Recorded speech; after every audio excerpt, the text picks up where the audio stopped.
¿Qué tal, amigos? Buenos días. Cuando uno ama el lugar de donde se ha ido, parece que nunca se ha ido. Y siempre que vengo aquí, tengo la oportunidad de compartir con ustedes la palabra, me siento como en casa. Y gracias a Dios, esta vez pude traer a mi familia. Por si no la recuerdan, la jovencita de negro es Mariana. La mayoría la conoció muy pequeña. Y Saray e Isabelita están en las clases, están en las aulas. Así que espero que al final podamos tener un tiempito para saludarnos y que puedan ver cómo Dios ha sido bueno, porque Dios ha sido bueno, muy bueno. Dios ha sido muy bueno con nosotros. Ok, en el año 2016 hubo un terremoto aquí en Ecuador, particularmente afectó Manabí. ¿Saben cuánto duró ese terremoto? 75 segundos. Y 75 segundos fueron suficientes para la tremenda y terrible destrucción que todos nosotros pudimos presenciar. Yo recuerdo que por esa fecha también aquí la iglesia La Roca, como de costumbre, abrió sus puertas, se trajeron víveres, se buscó ayuda, se buscó soporte. Un equipo de médicos, de psicólogos, tuvimos la oportunidad de viajar también a brindar soporte allá. Fue algo terrible. Y esa destrucción que duró apenas 75 segundos, aún no se puede reconstruir en su totalidad. Han pasado varios años, casi una década, y los estragos de esa destrucción todavía son evidentes y todavía se están haciendo esfuerzos por reconstruirla. Es que es más fácil destruir que reconstruir. Es más rápido destruir que edificar. Siempre va a ser más fácil destruir que construir. Padre, oramos en esta mañana pidiendo que tu palabra hable a nuestras vidas, hable a nuestros corazones. Confronte nuestras vidas, Señor, con tu estándar, conforte nuestras vidas, Señor, también. Traiga consuelo para los que necesitamos ser consolados. Traiga, Señor, también ese llamado de atención para los que necesitamos ese llamado de atención. Sea tu bálsamo sobre nosotros, sea tu espada sobre nosotros. Y gracias, Señor, porque si nos tienes aquí en esta mañana es con un propósito, Señor. Cumple ese propósito en nuestras vidas. Lo pedimos en el nombre de Jesús. Amén. Para el año 587 a.C., Jerusalén había sido arrasada por los babilonios. Los babilonios tenían como su máximo rey a Nabucodonosor II. Y más o menos en el 587, el templo, la gloria de Jerusalén, la habitación de Dios, el templo de Salomón, fue destruido por completo.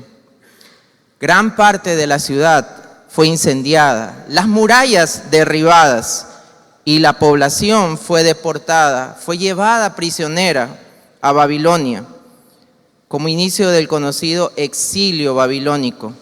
Fue en ese tiempo que encontramos a Daniel, Sadrach, Mesach y Abednego siendo llevados cautivos a Babilonia. Después de esa conquista, los babilonios también fueron conquistados por otros, por los persas, en el año 539 a.C. Y el rey Ciro, que era el rey de los persas, ordenó ahora el retorno del primer grupo de judíos a su tierra. Es decir, Nabucodonosor lleva cautivo a los judíos a otra tierra, pero cuando vienen el imperio persa, se ordena que esos que habían sido llevados cautivos regresen en grupos a la ciudad de Jerusalén.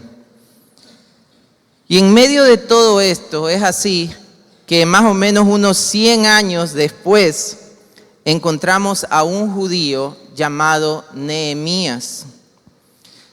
El nombre de Nehemías es un nombre interesante porque el nombre de Nehemías significa Dios consuela.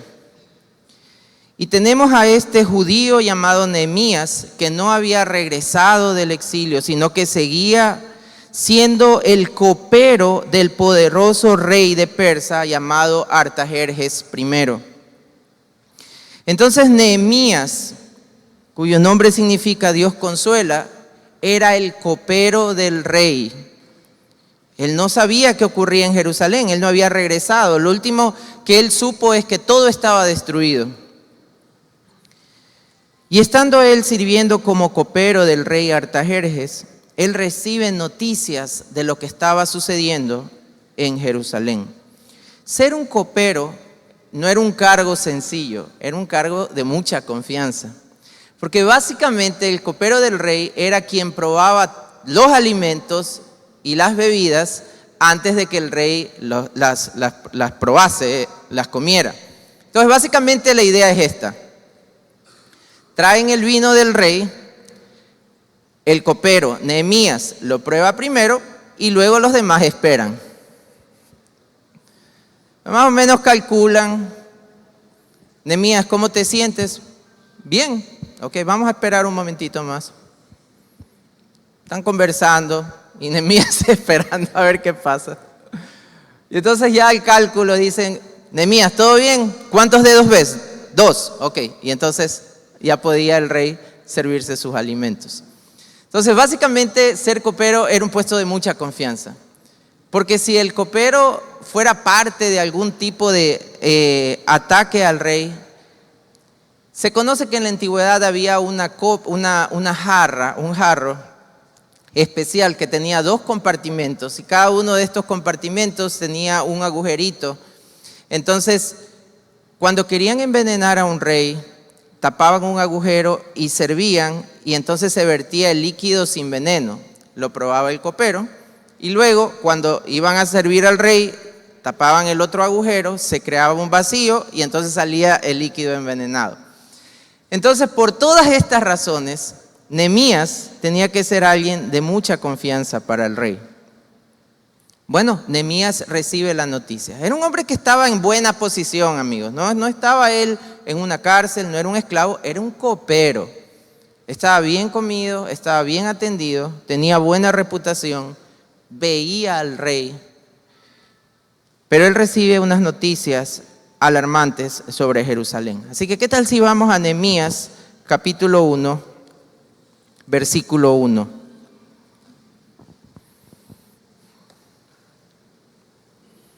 Nehemías 1:1. Voy a tratar de no usar los lentes. Vamos a ver si funciona. Si no, ya tendré que ponérmelos.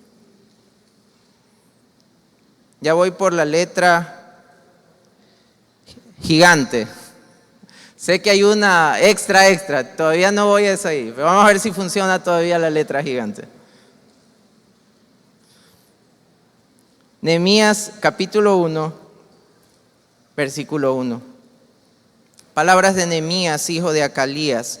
Aconteció en el mes de Quiseu, en el año 20, estando yo en Susa, capital del reino, que vino Hanani, uno de mis hermanos, con algunos varones de Judá, y les pregunté por los judíos que habían escapado, que habían quedado de la cautividad, y por Jerusalén.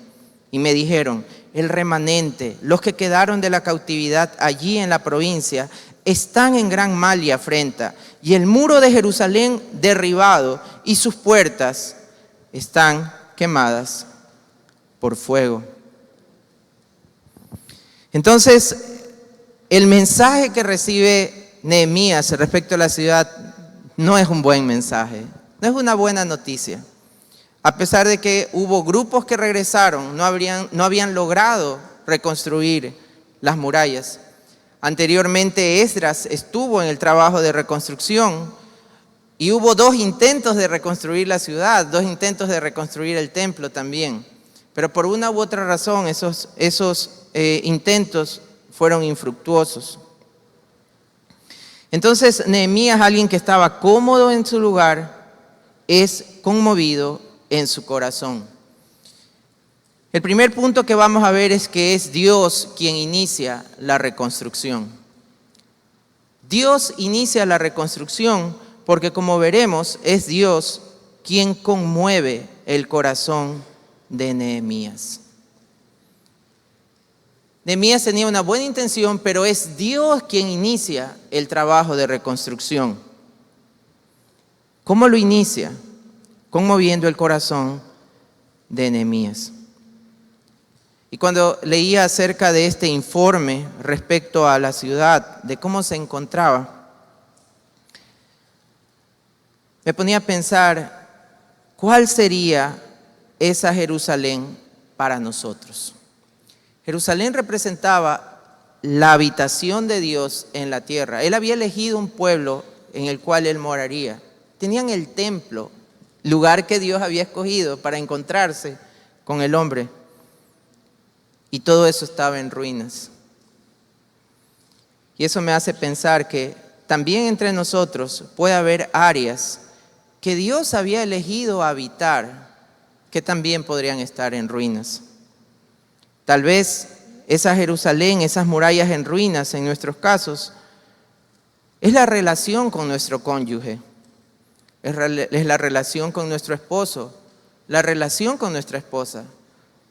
Una relación que Dios había elegido para habitar en ese lugar.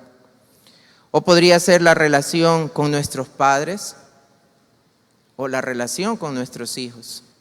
Lugares que Dios había escogido habitar, que posiblemente podrían estar en ruinas. Tal vez sería nuestra relación misma con Dios la que esté en ruinas. El lugar que Dios había escogido para encontrarse con nosotros podría también estar en ruinas. Entonces Dios conmueve el corazón de Nehemías porque vemos a un Nehemías que al escuchar estas palabras en el versículo 4 responde de esta manera. Cuando oí estas palabras me senté y lloré e hice duelo por algunos días y ayuné y oré delante del Dios de los cielos. Ahí vemos un corazón conmovido. Cuando Nehemías escucha esto, lo que hace es presentarse delante de Dios. Y lo hace orando, lo hace ayunando. Y ahí se nos menciona varios días. Pero cuando nosotros vamos a ver dentro de un momento el capítulo 2, versículo 1, dice, sucedió en el mes de Nisán. Pasaron 4 meses desde que Nehemías recibió la noticia hasta que Dios le abre la oportunidad frente al rey. Quiere decir que fueron 4 meses en que Nehemías estuvo orando fervientemente. Fueron 4 meses en que él no actuó de inmediato al recibir la noticia, sino que acudió primero al Dios del cielo, delante del cual podía llorar, podía orar, podía derramar su corazón.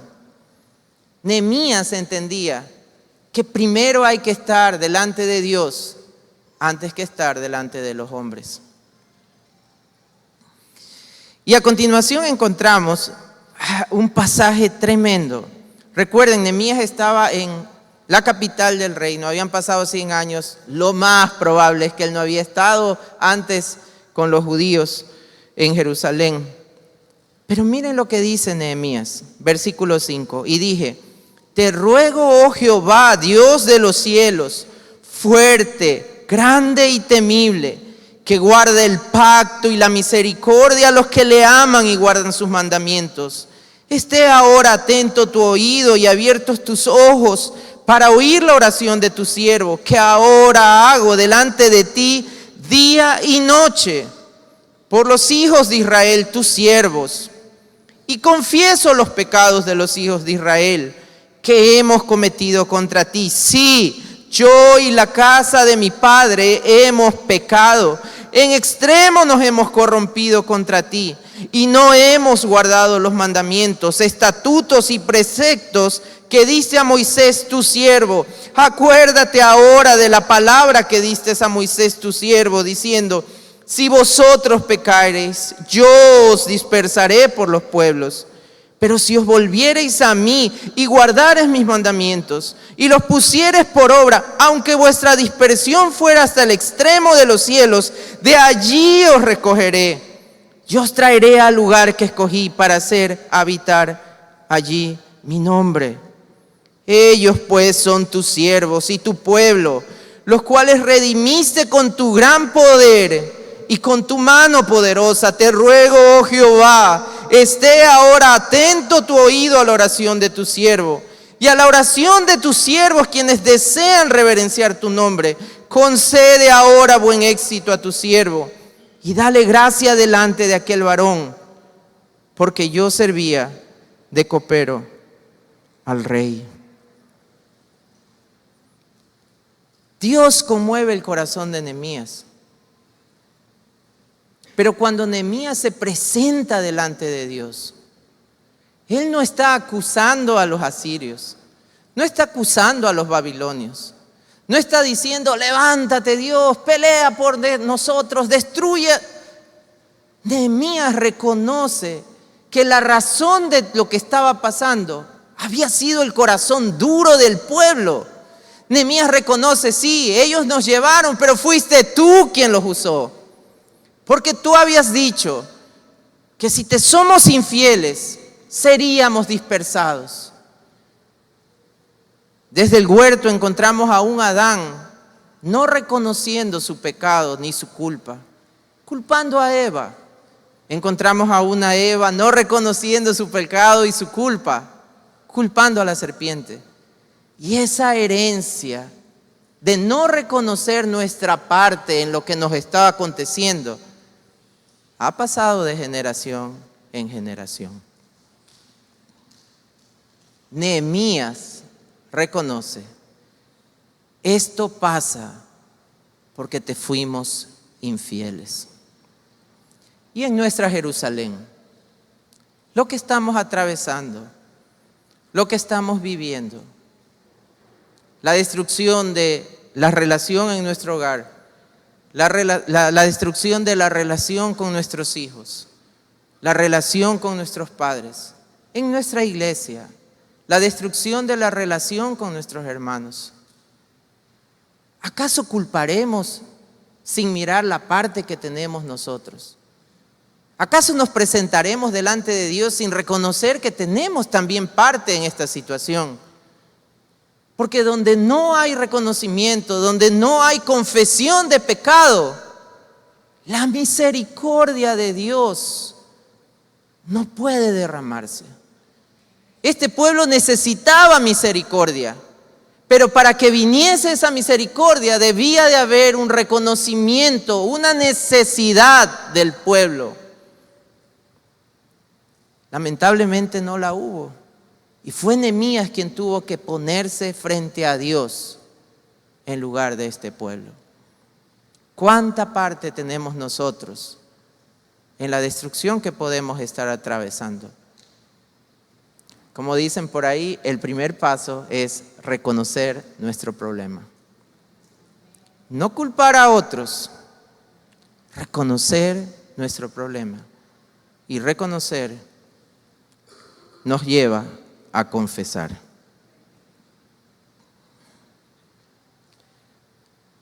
Nehemías reconoce que había sido merecido el juicio, pero reconoce también que hay un Dios misericordioso, que no todo está terminado, merecido, pero no terminado. Porque Dios es misericordioso. Y a donde nosotros podemos ver que no hay más nada que hacer, Dios todavía puede hacer algo allí. Él es misericordioso, justo, pero misericordioso. Y a Él podemos acudir en nuestros desastres. Y a Él podemos acudir en nuestros desvaríos. A Él podemos acudir en nuestra desgracia, porque Él es misericordioso. Y cuando veía a Nehemías presentándose delante de Dios de esta manera, no podía dejar de pensar en Jesús, nuestro sumo sacerdote, quien día y noche está intercediendo por nosotros delante del Padre. Porque ahí hay un acusador también, acusándonos delante de Dios, pero ahí tenemos a nuestro abogado, Jesucristo el justo, de quien cantábamos hace un momento diciendo que es grande, que es eterno, que es sublime. y Él es nuestro abogado, y Él es misericordioso también para con nosotros. Pasemos al capítulo 2, verso 1. Sucedió en el mes de Nisán, en el año 20 del rey Artajerjes, que estando ya el vino delante de él, tomé el vino y lo serví al rey. Y como yo no había estado antes triste en su presencia, me dijo el rey: ¿por qué está triste tu rostro? Pues no estás enfermo. ¿No es esto sino quebranto de corazón? Entonces temí en gran manera. Ahora, ¿por qué teme Nehemías? Recuerdan que era un cargo de importancia. Muchas cosas podía pensar Nehemías. Tal vez el rey podía pensar que estaba triste porque estaba en alguna cosa indebida que podía atentar contra su vida, y el rey simplemente podía ordenar matar a Nehemías y traer otro copero. Porque habían otros coperos. Porque cuando Nehemías se va, alguien debió haber quedado en su lugar. Entonces, Nehemías temía. Él había estado esperando durante 4 meses este momento, pero cuando se presenta este momento, él tuvo temor. Y miren lo que pasa a continuación. Y dije al rey: para siempre viva el rey. ¿Cómo no estará triste mi rostro cuando la ciudad, casa de los sepulcros de mis padres, está desierta y sus puertas consumidas por el fuego? Me dijo el rey: ¿qué cosa pides? Y mira qué hace Nehemías. Había estado orando 4 meses. ¿Qué hubiéramos hecho nosotros si el rey nos decía: ¿qué quieres? ¿Qué hubiéramos hecho nosotros? De una, ¿verdad? Pero Nehemías es diferente, porque mira lo que sucede en ese momento. Entonces oré al Dios de los cielos. ¡Qué hombre! No respondió inmediatamente. En su corazón oró al Dios de los cielos. ¿Cuánto nos enseña Nehemías a nosotros? ¿Cuál es nuestra primera respuesta cuando estamos en una situación que nos causa temor, que nos causa dolor? ¿Cuál es nuestra primera respuesta cuando estamos en una situación que tenemos que confrontar? Bueno, la respuesta de Nehemías es orar al Dios de los cielos. Nehemías había estado orando 4 meses, pero 4 meses no habían sido suficientes. Cuando llegó el momento, oró. Tal vez una oración fugaz como: oh Dios de los cielos, dame tu gracia ahora. O una oración como: oh Dios, pon las palabras correctas delante de mí. No sabemos cuál fue la oración. Lo que sí sabemos es que en tiempos difíciles, en momentos difíciles, hay que orar al Dios de los cielos. Tal vez frente a un diagnóstico, tal vez a la espera de un diagnóstico, hay que orar al Dios de los cielos, porque Él es quien tiene el poder, porque suyo es el reino, suya es la soberanía, suya es la fortaleza y suyo es el poder. Y dije al rey: si le place al rey y tu siervo ha hallado gracia delante de ti, envíame a Judá, a la ciudad de los sepulcros de mis padres, y la reedificaré. Entonces el rey me dijo, y la reina estaba sentada junto a él: ¿cuánto durará tu viaje? ¿Y cuándo volverás? Y agradó al rey enviarme después que yo le señalé tiempo. Además dije al rey: si le place al rey que se me den cartas para los gobernadores al otro lado del río, para que me franqueen el paso hasta que llegue a Judá, y carta para Asaf, guarda del bosque del rey, para que me dé madera para enmaderar las puertas del palacio de la casa y para el muro de la ciudad y la casa en que yo estaré. Y me lo concedió el rey, pero no porque era un rey bueno. Nos da la razón: según la benéfica mano de mi Dios sobre mí. Nehemías reconoce que no fue por su elocuencia. Nehemías reconoce que no fue por su amistad con el rey. Nehemías reconoce que no fue por algo en él, es que era la mano de Dios que estaba sobre él. Vino luego a los gobernadores del otro lado del río y les di las cartas del rey, y el rey envió conmigo capitanes del ejército y gente de a caballo. Pero oyéndolo Sanbalat horonita y Tobías el siervo amonita, les disgustó en extremo que viniese alguno para procurar el bien de los hijos de Israel. Y vamos a hacer una pausa aquí. ¿Notan qué está pasando aquí? Dios da gracia a Nehemías. No solo le da gracia para ir, le pregunta, ¿y cuándo vas a volver? Imagínense el rey preguntándole a un esclavo, bueno, ¿y para cuándo te tengo aquí de regreso? Pero no solo eso, sino que le hace dar también de su madera especial para la reconstrucción. Pero cuando se enteran de esto otras personas, y cuando vemos el significado de los nombres de ellos y los nombres de sus hijos, se da a entender que si no eran judíos, era gente que sí conocía al Dios de Israel. Aunque ellos mismos no eran judíos, en algún momento habían tenido contacto con el Dios de Israel. Y cuando ellos se enteran de que Nehemías va a reconstruir la ciudad, ¿qué es lo que hacen ellos? ¿Cómo se sienten ellos? Felices, qué bueno, vamos a apoyarle. ¿Qué es lo que hacen ellos? Se enojan por el bien que se va a hacer. Y nosotros podemos pensar, pero ¿qué les pasa a estos hombres? ¿Cómo pueden enojarse de que una ciudad va a ser reconstruida? ¿Cómo pueden oponerse a que una ciudad sea reconstruida? ¿Cómo puede ser posible un corazón así?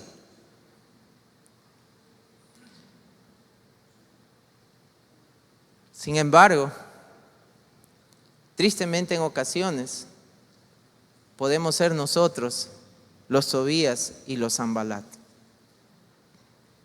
Porque tristemente podemos ser nosotros los que con nuestras acciones, con nuestros dichos, con nuestras actitudes, podemos enojarnos porque un matrimonio va a reconstruirse, porque una relación va a reconstruirse. Y nos preguntamos, ¿pero cómo puede ser posible esto? Muchas veces yo recuerdo uno de los consejos que me daba mi mamá era, cuando tú vayas a tener problemas con tu esposa, ni me digas. Porque después ustedes andan ya felices, reconciliados, y nosotros quedamos enojados, ¿verdad? No voy a preguntar a quién le ha pasado, pero ¿verdad que esto es así?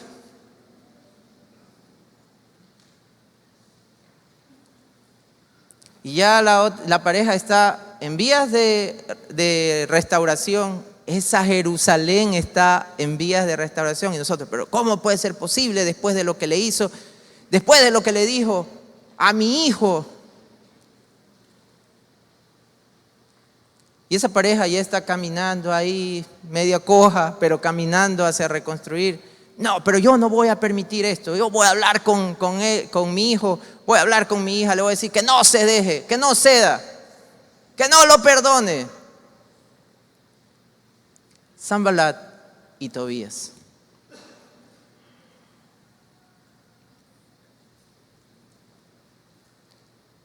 Amigos, si Dios está iniciando una obra de reconstrucción y es para el bien, no estamos hablando de situaciones de maltrato, no estamos hablando de este tipo de situaciones, estamos hablando de situaciones de reconstrucción para el bien. ¿Quiénes somos nosotros para oponernos a la obra que Dios ha iniciado? Porque es Dios quien inicia esta obra. ¿Cómo podemos oponernos a esa obra? Es más, oremos por esa obra. Es más, exhortemos hacia esa obra. Cuando nos viene nuestra hija, nuestro hijo a decir, mamá, me dice, pues actuemos no como padres, actuemos como padres cristianos. No seamos cegados. Seamos llenos del Espíritu. Y guiemos a nuestros hijos. Y guiemos a nuestros amigos a obrar de la manera que Dios nos manda. No, que mira, sí, no lo perdones y aquí verás. Guiemos a nuestros hijos, guiemos a nuestros amigos. Tú sabes lo que la Biblia dice, tú sabes que debemos de perdonar como Cristo te perdonó a ti. Tú sabes. Y si no lo recuerdas, yo te lo voy a recordar. Como Cristo te perdonó a ti, así tienes que perdonar. Pero un Tobías y un Sanballat dirías, no, ¿cómo puede ser posible? No, ¿sabes qué? No. Cuando un hijo se pelea con sus padres, cuando los padres obran mal con sus hijos, ¿cómo podremos nosotros ser un Tobías y un Sanballat?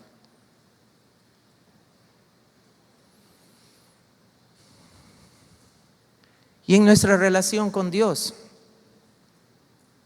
cuando nosotros comencemos a buscar de Dios, habrán Tobías y habrán Sanballats. Amigo, ¿qué? Ya no andas conmigo, pero si antes tú andabas, o sea que ya no seremos amigos. Amigo, pero si rodábamos juntos, íbamos a ¿qué? Y ahora ya me vas a hacer. O amigo, por la amistad, acéptame por la amistad. Habrán Tobías y habrán Sanballats.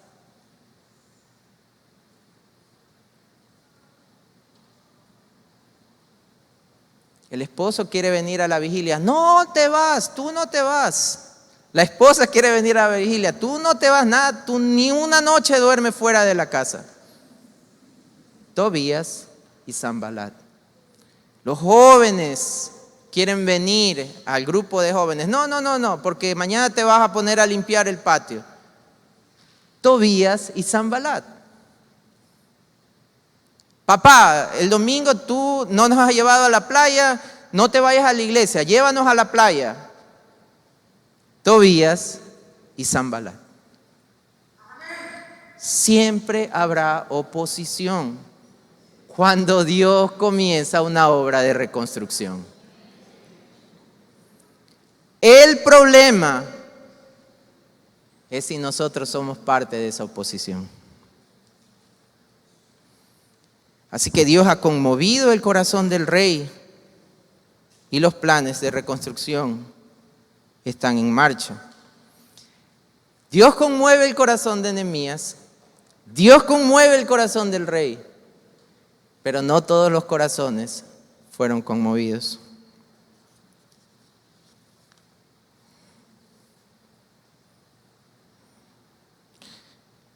Finalmente, llega Nehemías a Jerusalén. Verso 11. Llegué pues a Jerusalén y después de estar allí 3 días, me levanté de noche yo y unos pocos varones conmigo y no declaré a hombre alguno lo que Dios había puesto en mi corazón que hiciese en Jerusalén.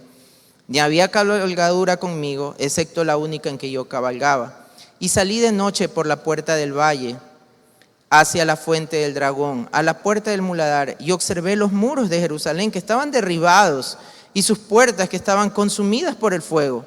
Pasé luego a la puerta de la fuente y al estanque del rey, pero no había lugar por donde pasase la cabalgadura en que iba. Y subí de noche por el torrente y observé el muro y di la vuelta y entré por la puerta del valle y me volví. Y no sabían los oficiales a dónde yo había ido, ni qué había hecho, ni hasta entonces lo había declarado yo a los judíos y sacerdotes, ni a los nobles y oficiales, ni a los demás que hacían la obra. ¿Qué es lo que hace Nehemías cuando llega a Jerusalén? Inmediatamente sale a resolver el tema. ¿Qué hace Nehemías? Pasan 3 días. ¿Qué suponemos que estuvo haciendo Nehemías durante esos 3 días? Viendo la vida de Nehemías, no me sorprendería, la Biblia no dice, pero estoy seguro que en esos 3 días lo que hizo es, Señor, ya estoy aquí, pero antes necesito estar contigo. Y solo después, cuando en su corazón sabía que estaba listo, es que él sale en silencio, sin decir nada a nadie. Solo él y Dios recorriendo el lugar. Así que, primero, lo primero. Nehemías tenía muy clara esta prioridad. Primero con Dios, antes que estar con los hombres. Y eso me hacía pensar en qué diferentes somos nosotros de Nehemías. Cuán confiados en nuestras capacidades, cuán confiados en nuestra inteligencia, cuán confiados en nuestra autosuficiencia, cuán confiados en nuestra astucia, cuán confiados en nosotros mismos. Nehemías lo tenía todo. Tenía la orden del rey, tenía las cartas del rey, tenía parte del ejército del rey, tenía la madera del rey. Pero nada de eso podía compararse con tener la voz de Dios. Amigos, pensemos en cuántos problemas nos hubiéramos evitado si antes de tomar una decisión hubiésemos tomado tiempo para consultar con Dios. ¿Cuántos negocios en los que nos ha ido tan mal podríamos haber evitado si antes de entrar en ellos hubiésemos tomado un tiempo para consultar con Dios? ¿Cuántas decisiones pudieron haberse evitado? ¿Cuánto daño que hemos hecho a otras personas pudieron haberse evitado cuando antes de entrar a una relación hubiésemos consultado con Dios? No hubiésemos confiado en nuestra inteligencia, en nuestra capacidad. Hubiésemos confiado en lo que Dios tenía que decirnos al respecto.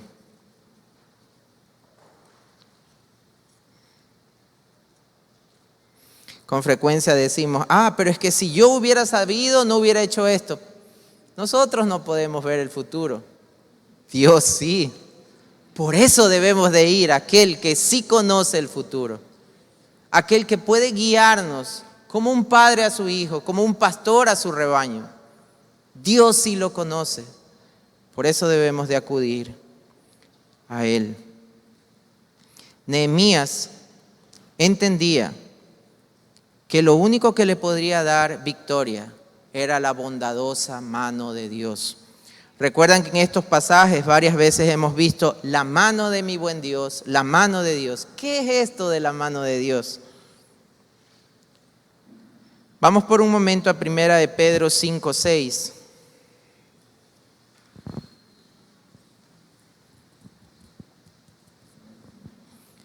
Y el apóstol Pedro nos habla también de la mano de Dios.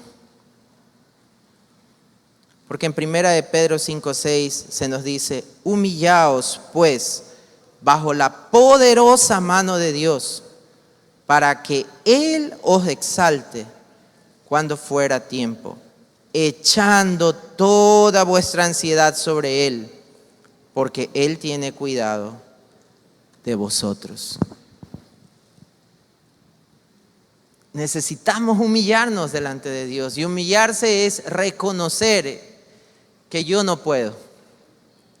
Humillarse es reconocer que necesito de Él. Eso me va a permitir echar mi ansiedad sobre Él. Vivimos tiempos en que una de las palabras más famosas es ansiedad, ¿verdad? Bueno, aquí está la solución a la ansiedad. Humillarnos, reconocer que necesitamos de Dios y echar esa necesidad sobre Dios. ¿Por qué? ¿Qué dice Pedro? Porque Él tiene cuidado de mí. Porque no estoy solo en esta necesidad de reconstrucción. Porque Él tiene cuidado de mí. Porque no estoy solo frente a lo que voy a tener que afrontar el día lunes. Porque Él tiene cuidado de mí. Porque no estoy solo en esa conversación que voy a tener. Porque Él tiene cuidado de mí. ¿Y cuántos han visto que es verdad esta palabra? ¿Cuántos no hemos experimentado que Él tiene cuidado de nosotros? ¿Cuántos no hemos visto a Dios rescatarnos cuando parecía que ya no había más solución? ¿Cuántos no hemos visto a Dios reconstruirnos cuando vinimos a esta casa con nuestra vida hecho pedazos. Porque esa fue mi situación cuando yo vine a esta casa. Destruido, desbaratado. Todo como Nehemías recorriendo y viendo la ciudad de Jerusalén. Así recorría yo mi trabajo, toda mi familia, todo destruido. Pero Él tuvo cuidado de mí. Y Él con su mano reconstruyó mi vida. Y créanme que si Dios pudo hacer eso en mí, Dios lo va a poder también hacer en ti. Porque no hay nada imposible, no hay nada difícil para Dios. Ni siquiera la muerte es un enemigo para Dios. Todos decimos, mientras hay vida y esperanza, Dios dice, aunque no haya vida, sigue habiendo esperanza, porque el que cree en mí, aunque esté muerto, vivirá. Ese es nuestro Dios, el Dios de esperanza, el Dios para el cual no hay nada que pueda impedir su obra de reconstrucción, ni la muerte. Ese es nuestro Dios. No sé cuál sea tu Jerusalén. No sé cuáles son las ruinas que contemplas.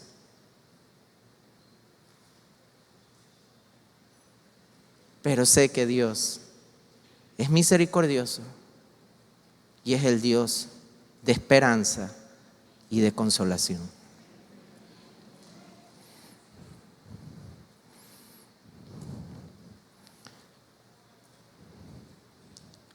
Cuando Jesús iba a escoger a sus discípulos, esa era una decisión muy difícil de tomar, porque serían los hombres que lo acompañarían durante 3 años. Veamos Lucas 6:12.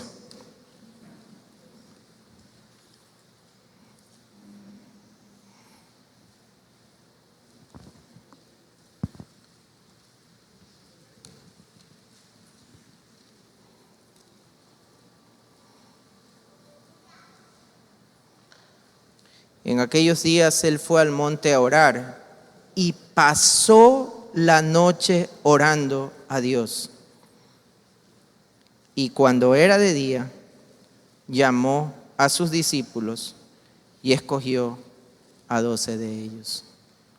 Si Jesús, antes de tomar esta decisión, pasó la noche orando, siendo Dios, ¿quiénes somos nosotros para tomar decisiones sin consultar primero a Dios? Finalmente, vemos en Nehemías que lo bueno y lo malo se contagian. Versículo 17.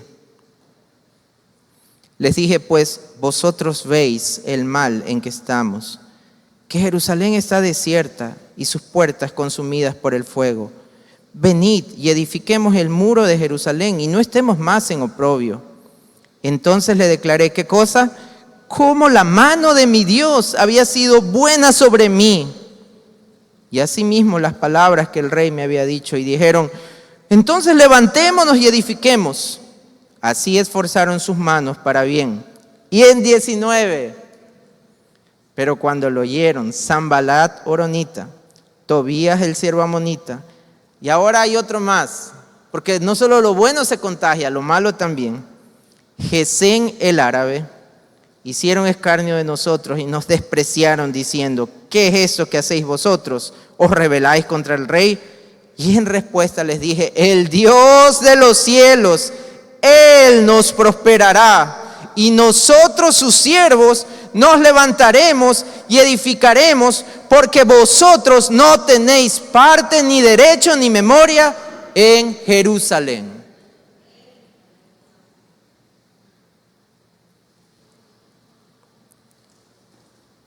Amigos, lo bueno se contagia, pero lo malo también.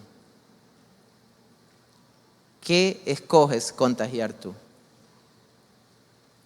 ¿Qué escojo contagiar yo? ¿Seré yo el que contagia fe, optimismo, esperanza, misericordia?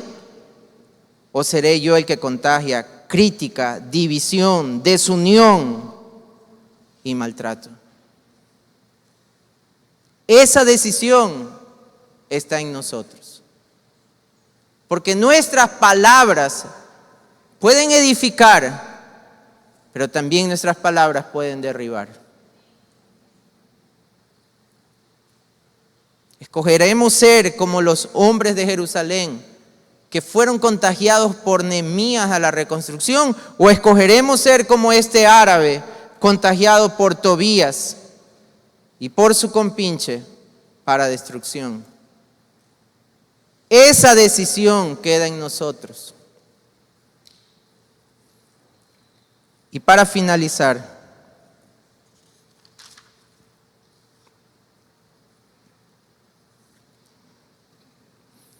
quisiera mostrar un pasaje que cuando lo encontré, me voló la cabeza. Juan 10, 28 al 29. Hemos estado hablando de la mano de Dios.